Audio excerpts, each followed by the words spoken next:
Olá, seja muito bem-vindo a esse vídeo e hoje nós vamos falar sobre a questão de avaliações de ruído e suas consequências na perícia judicial. Eu sou Rogério Santos. Eu sou a Tatiana Coaraci. E ambos somos peritos judiciais, engenheiros de segurança e atuamos em perícias tanto como na área de assistência por todo o Brasil, como judicial em cidades específicas. Então vamos falar um pouquinho sobre essa questão, né? Surgiu a ideia de fazer esse vídeo por conta de avaliações que a gente tem feito, fizemos na semana passada. Por incrível que pareça, uma situação bem simples com relação às avaliações de ruído, ainda hoje ela vem se demonstrando um problema. O que eu quero dizer? São os efeitos combinados do ruído que o pessoal deixa de fazer a avaliação. Para ficar mais claro, eu vou citar um exemplo. São PPRAs ou PGRs, onde você pega e aparece lá a avaliação com a máquina ligada e a avaliação sem a máquina ligada. Então, exemplo, o avaliador, o profissional da área de segurança, colocou lá a avaliação com a máquina ligada, 88 decibéis. Avaliação sem a máquina ligada, 80 decibéis, 79 decibéis, menos de 85, numa carga de 8 horas, como sabemos, não é considerado insalubre. Mesmo porque tem todas as outras questões de proteção, treinamento e etc. Porém, esse tipo de situação, quando tem na documentação da empresa, pode provocar uma interpretação errada por perito, ou até mesmo, propositalmente, ele caracterizar por uma situação dessa. Por isso que é importante fazer a avaliação conforme está na NR15 anexo 1, onde prevê os efeitos combinados, onde você até pode fazer uma avaliação pontual em determinado local, mas você precisa ver qual é o tempo que esse profissional está exposto, qual é o limite de tolerância, colocar na equação. E aí sim, se passar da unidade, vai ser considerado insalubre caso não tenha algum tipo de proteção, caso não tenha treinamento e todos os itens conforme a NR6. Então, esse é um tipo de situação que ainda hoje se apresentam em documentos que nós pegamos para fazer análise pericial, certo, Tatiana? Vou dar um exemplo para ilustrar como é que funciona, né? Grande parte dos documentos, e até pouco tempo atrás, como nós usávamos o PPRA, se utilizava ali as avaliações pontuais, que é isso que o Rogério está querendo dizer. Não considerando a dosimetria, para a jornada de trabalho daquele grupo de trabalhadores analisados. Então, ela só fazia uma mediçãozinha instantânea e colocava o nível de ruído. Medi uma máquina, coloquei o nível de ruído daquela máquina. Medi o outro lado, o outro ambiente do lado, próximo, deu um nível abaixo. Então, vamos supor, no mesmo documento você tem lá ruído avaliado de 81 até 86. Aí ficava lá, essas duas avaliações. Quando consta um nível de avaliação desse num documento, se você for fazer uma perícia, essa documentação vai para um perito que vai analisar essa documentação, ele vai entender que foi feita uma dosimetria e ele vai assumir que foi ultrapassado o limite de tolerância para aquele ambiente, principalmente se o perito não tiver como fazer a avaliação e a dosimetria no dia da perícia. Para a perícia de insalubridade é complexo, porque quando o perito vai até o local, muitas vezes mudou o ambiente, então o perito não vai ficar dosimetrando o dia todo, muitas vezes alterou o número de máquinas, então ele vai considerar sim a avaliação que foi registrada naquele documento. E se foi feito esse tipo de registro, como o Rogério comentou, que é a partir de uma medição pontual, vai dar errado. Isso não é dose para a jornada de trabalho. Que a gente tem muito aí nas empresas, vou até citar um exemplo, Digamos que eu tenha 3 salas. Eu tenho a sala A, a sala B e a sala C.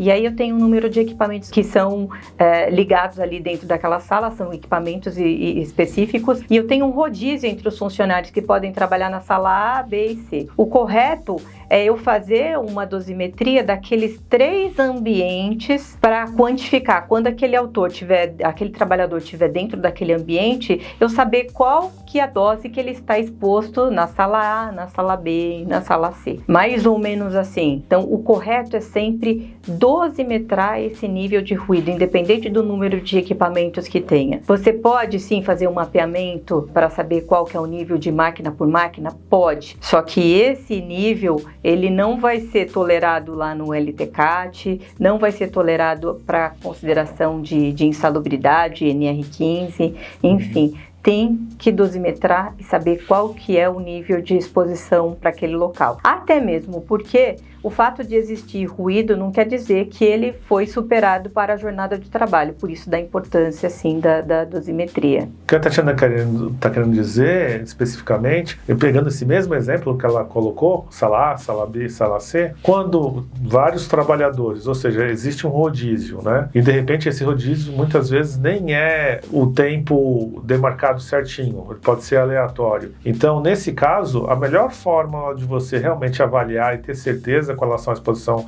desses profissionais é a audiodosimetria, com histograma, minuto a minuto, tudo direitinho, de preferência 75% da jornada, para atender todos os critérios e não existir nenhum tipo de dúvida. Em muitas situações, como essa, às vezes a exposição da sala A ou da sala B são bem inferiores ao nível máximo, né, de exposição da jornada, e aí essa avaliação, sendo avaliados os efeitos combinados através da audiodosimetria, muitas vezes vai ficar abaixo. E na situação inicial que nós comentamos, onde são pontual e o profissional colocou simplesmente com a máquina ligada e com a máquina desligada no ambiente tais níveis de ruído, isso gera, sem dúvida, uma exposição para a empresa e situações que podem provocar, inclusive, a caracterização por parte do perito. A gente tem que sempre lembrar que os documentos, né, de segurança, eles são, sim, para a prevenção, mas eles podem gerar um passivo gigantesco através de ações trabalhistas,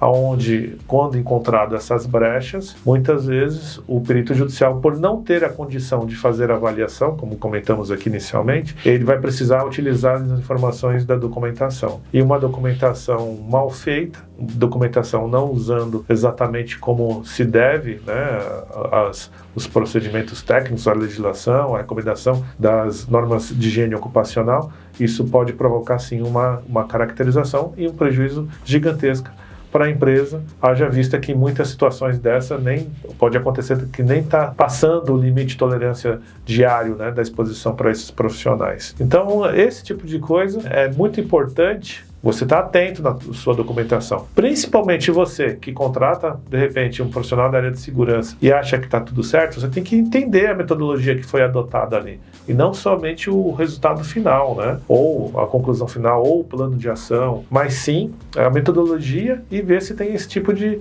brecha. Por isso que eu te recomendo.